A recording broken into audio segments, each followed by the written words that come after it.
Everyone, नमस्कार। कैसे हैं आप सभी लोग?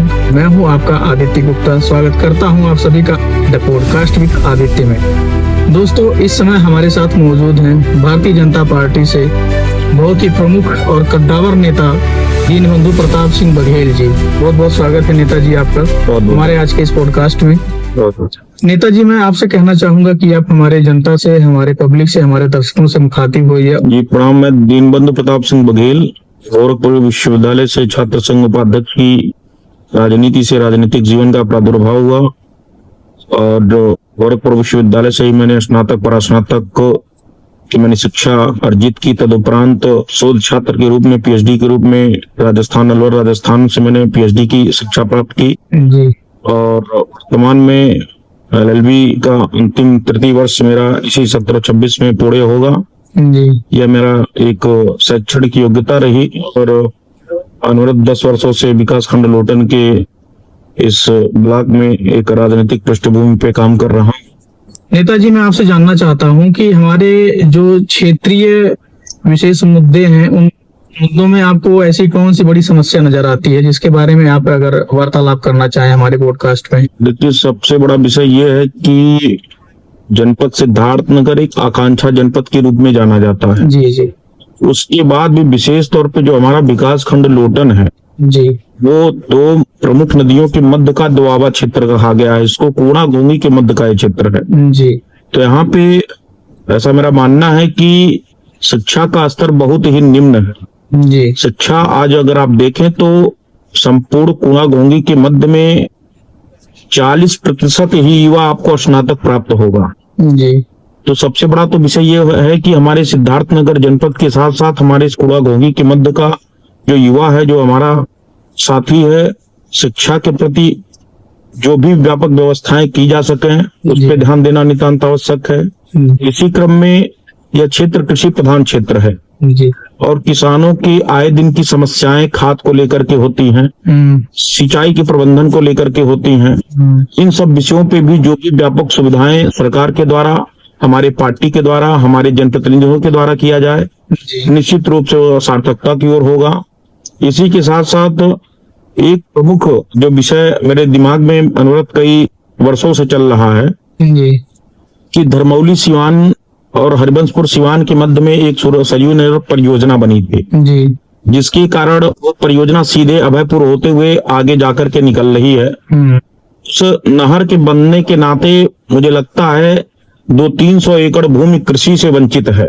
जी बिल्कुल। तो मैंने उस पर लड़ाई लड़ी थी और अभयपुर में साइफन बन गया, लेकिन जो धर्मौली का सिवान था वहां पे साइफन नहीं बन पाया, जिसका मैं भी समर्थन करता हूं। साइफन नहीं बने, मैं इसका समर्थन करता हूं, लेकिन वहां पे एक इंजेक्टर यदि लग जाता साइफन के ऊपर, यदि ऐसा कोई एक मशीनरी लग जाती कि जो पानी को खींच करके वो इनलेटिंग करा देती नहर में, जी। दूसरे सिवान हरिबंशपुर के सिवान का पानी धर्मौली सिवान में नहीं आता, सीधे वो पानी इनलेट करा करके जो है नहरों के माध्यम से पानी का निकासन हो जाता और वो जो कृषि का जो भूमि है वो कम से कम किसानों के हित में चला जाता। ऐसी तमामों विषय हैं जिन पे हम चर्चा कर सकते हैं, समय भी काफी लगेगा। तो क्षेत्र में प्रमुखता से स्वास्थ्य प्रबंधन, आप चिकित्सालय देख लीजिए लोटन का। लोटन में एक एक्सरे मशीन की व्यापक व्यवस्था नहीं है।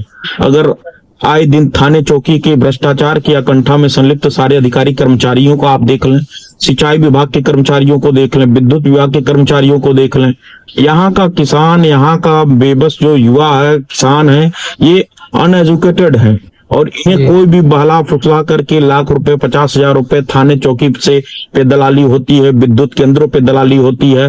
इन सब विषयों पे बड़ी प्रमुखता से लोगों को जागरूक होना पड़ेगा, तब जाकर के कुछ हमें अमूलचूल परिवर्तन आभासित होगा। जी नेताजी, चूंकि आप एक लोकप्रिय चेहरा हैं, जनता के बीच आपकी पहुंच और आपकी लोकप्रियता बहुत हद तक है, तो क्या हम आगामी जिला पंचायत स्तरीय चुनावों में आपको एक उम्मीदवार के तौर पर देख सकते हैं? निश्चित रूप से देखेंगे, क्यों नहीं देखेंगे। मैं बीते चुनाव में इसी विकास खंड लोटन की धरा पे महज 3 वर्षों का कालखंड मैंने अपने जनता के बीच में दिया था और जिसका परिणाम स्वरूप ये था कि सीट पिछड़ी होने के बावजूद हमारे ड्राइवर राज के धर्मपत्नी के नाम से मैंने पर्चा दाखिला किया था और 5484 मत पा के मैं उपविजेता इस विकास खंड लोटन की धरा से मैं पिछले चुनाव में रहा। तो ये मेरा सौभाग्य है और मुझे ऊर्जा दिया कि यदि इस विकास खंड लोटन की धरा की जो हमारी जनता जनार्दन है, जी यदि महज 2-3 साल के कालखंड की सेवा का परिणाम एक ड्राइवर की पत्नी के नाम पे यदि 5,500 मत दे सकती है,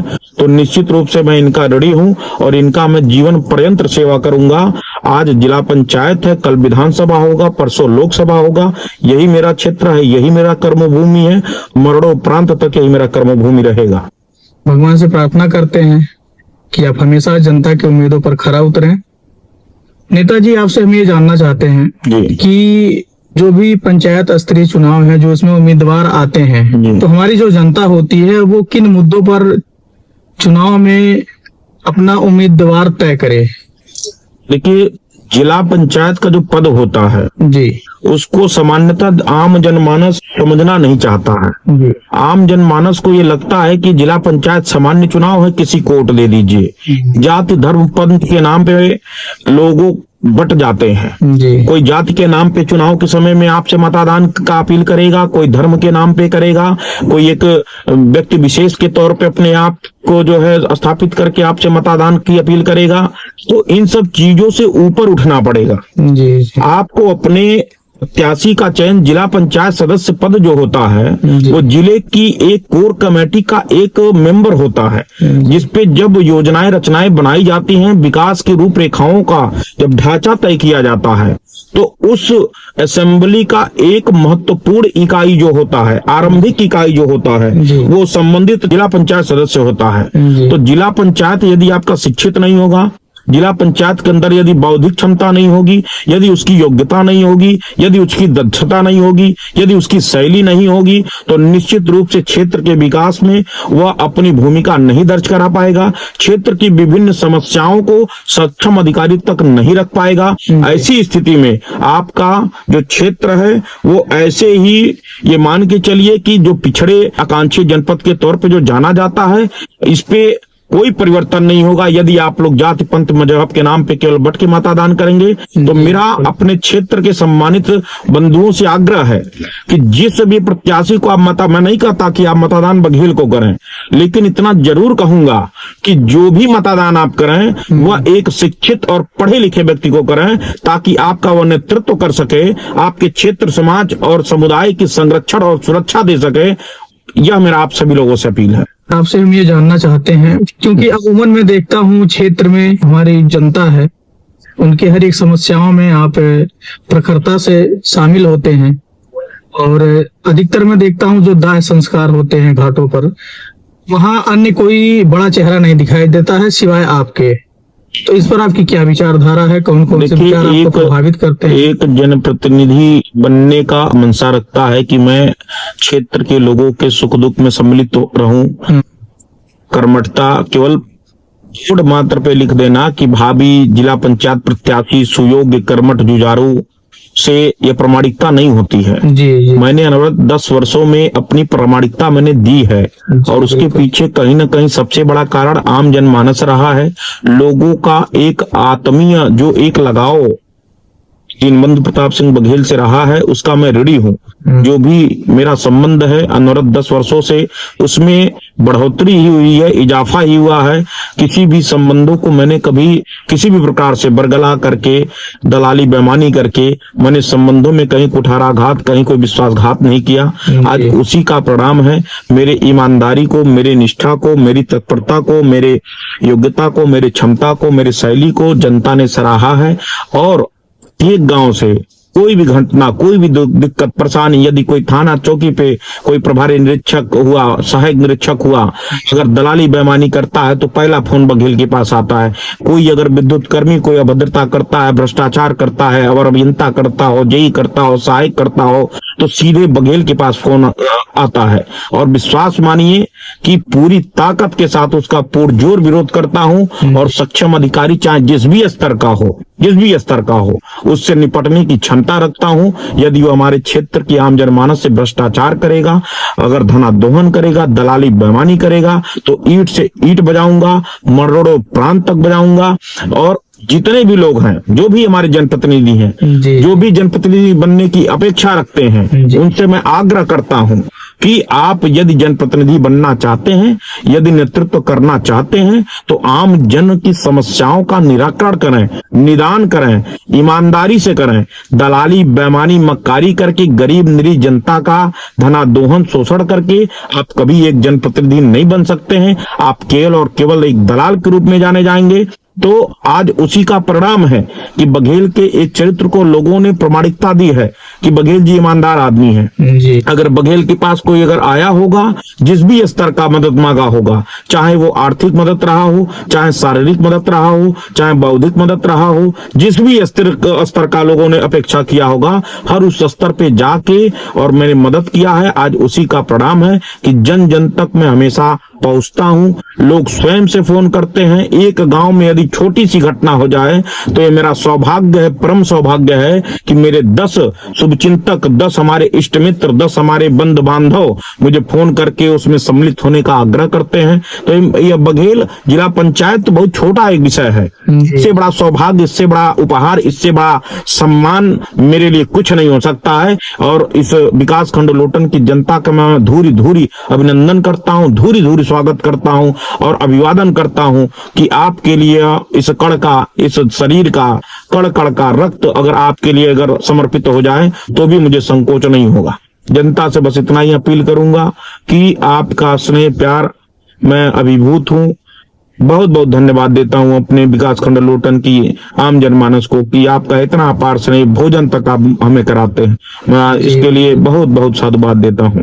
नेताजी, शायद आपको इस बारे में नहीं पता होगा, जनता के बीच एक बहुत ही प्रभावशाली वक्तव्य इस समय वायरल है आपके विषय को लेकर, कि जिस तरीके से एक शोले मूवी का डायलॉग है कि दूर दूर तक जब कोई बच्चा रोता है तो माँ कहती है कि गब्बर आ जाएगा, ऐसा कुछ।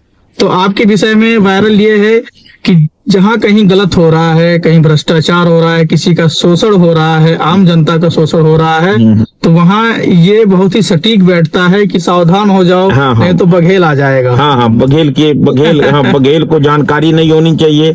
यहाँ तक कि प्रभारी निरीक्षक, सहायक निरीक्षक, जो भी संबंधित बीट का सिपाही होता है वो निर्देशित करता है जी, आदेशित करता है किस मामले पे किसी को बताने की जरूरत नहीं है, बघेल तक जाएगा तो और मुकदमे लिख दूंगा। इस तरीके से नाम का उद्बोध करके भयभीत किया जाता है जी जनता को जी। और तमाम मैं इस चीज को महसूस करता हूँ। स्थानीय प्रभारी निरीक्षक वगैरह जो होते हैं उनसे हमारी तीखी बहस हमेशा होती है।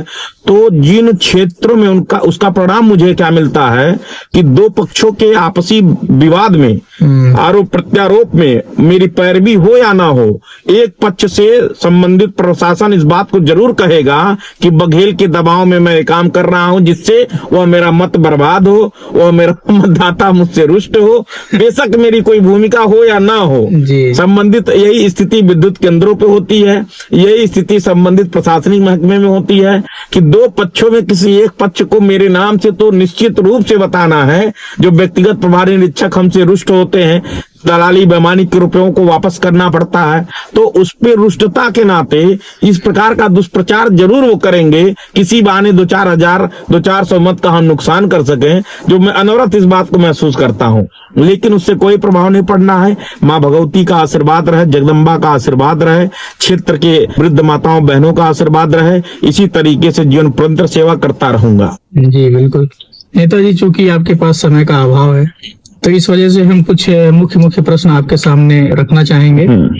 आज के समय में जो मौजूदा समय है उसमें विकास और रोजगार को लेकर बीजेपी सरकार की सबसे बड़ी प्राथमिकता क्या है? भारतीय जनता पार्टी जब से केंद्र और प्रदेश में सरकार हमारी बनी है, अनवरत आप अब महसूस कर रहे होंगे संपूर्ण भारत का 140 करोड़ का जो आम जनमानस है वो इस बात को कहीं ना कहीं महसूस कर रहा है कि केंद्र और प्रदेश में बैठी जो सरकारें हैं वो सुशासन की सरकारें हैं। वो जो हमारी सरकारें हैं वो चौमुखा विकास करने की सरकार है। आप किसी भी क्षेत्र में आप अवलोकन करें, किसी भी एक संपन्न राज्य का जो अभिप्राय होता है वहां के स्वास्थ्य व्यवस्था को लेकर के देखा जाता है। आप प्रत्येक जनपदों पे जाकर के देखें, प्रत्येक जनपदों में कि 2014 की पूर्ववर्ती सरकारों में पूरे उत्तर प्रदेश में अगर महज केवल गिने चुने जनपदों में मेडिकल कॉलेज हुआ करता था, गिने चुने जनपदों की मैं बात कर रहा हूं, जी जी, गिने चुने 8-10 जनपदों के मध्य में कोई एक अखिल भारतीय आयुर्वेद संस्थान हुआ करता था। लेकिन आज आप पूरा बड़ी प्रामाणिकता और विश्वास के साथ कह सकता हूं कि पूरे उत्तर प्रदेश में आप प्रत्येक जनपदों का अवलोकन करें, हर जनपद को परम पूजनीय योगी आदित्यनाथ जी महाराज जी के द्वारा मेडिकल कॉलेज की सुविधा कराई गई। विभिन्न जनपदों के मुख्य केंद्र जो भी जनपद दिखाई दिए वहां पे अखिल भारतीय आयुर्वेद संस्थान एम्स की जो है स्थापना की गई।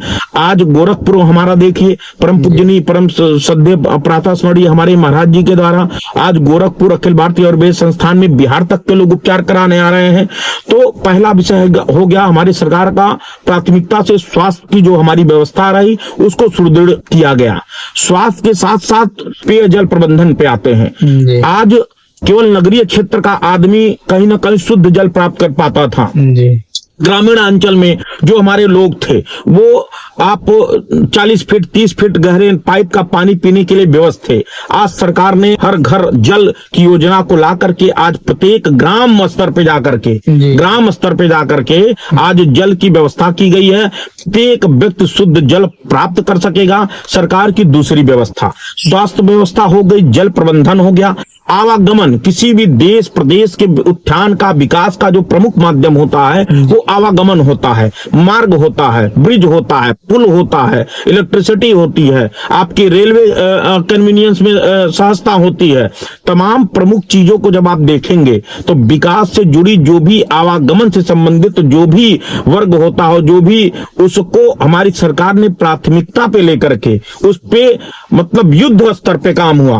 आज जनपद से जनपद का सटा कोई मुख्य मार्ग बताइए जो आज 2 लेन में ना हो, 4 लेन में ना हो, 6 लेन में ना कन्वर्ट हुआ हो। आज पूरे प्रदेश से प्रदेश की जो आवागमन की व्यवस्था है वहां पे 6 लेन 4 लेन आप एक बार अवलोकन करें, पूरे भारत का भ्रमण करें। मैं यहीं से तेलंगाना उत्तर प्रदेश से मैं गया, एक हाईवे पकड़ा और सीधे तेलंगाना एक कोने पे जाकर के मैं उतरा। कहीं आज पूरे भारत की मैं बात कर रहा हूं। तो हमारा स्वास्थ्य प्रबंधन हम सफल रहे हैं, हम पेयजल शुद्ध जल प्रबंधन पे हम सफल रहे हैं, हम आवागमन पे हम जो है सफल रहे हैं। आप रही बात रोजगार की, तो रोजगार भी प्रत्यक्ष और परोक्ष रूप से सरकार जब आज जो भी क्रियाकलाप कर रही है, क्या अखिल भारतीय आयुर्वेद संस्थान बने तो क्या वहां पे नौकरियां नहीं लगी? क्या फर्टिलाइजर अगर हमारा गोरखपुर, हम बहुत दूर नहीं जाते हैं, हम अपने गोरखपुर के क्षेत्र के 11 जनपदों का अगर आप चर्चा करें तो मैं 3 घंटे वार्ता करूंगा। मैं 3 घंटा इस विषय पे बताऊंगा। लोग कहते हैं विकास क्या हुआ, लोग कहते हैं सरकारें क्या कर रही हैं। अरे शर्म आती है मुझे इन सब शब्दों को सुन के, मुझे स्वयं से कुंठा होती है कि मानसिकता मतलब विरोधाभास की मानसिकता में लोग कहां तक गिर रहे हैं। आज स्वास्थ्य प्रबंधन में आज सरकार की उपलब्धता आप देखें, पेयजल प्रबंधन की उपलब्धता देखें, आप जो है चिकित्सा के क्षेत्र में हमारी उपलब्धता देखें, आप आवागमन में हमारी उपलब्धता देखें, आप हमारे शिक्षा के क्षेत्र में अपनी उपलब्धता देखें। आज टेक्निकल क्षेत्रों में हर प्रत्येक जनपद पे जो है एक पॉलिटेक्निक विद्यालय की, फिर आपके ITI विद्यालयों की स्थापना होने जा रही है। किस क्षेत्र में आपको विकास चाहिए, जिस विषय पे आप चर्चा करें, तो कहीं ना कहीं सरकार हमारी चौमुखा विकास कर रही है।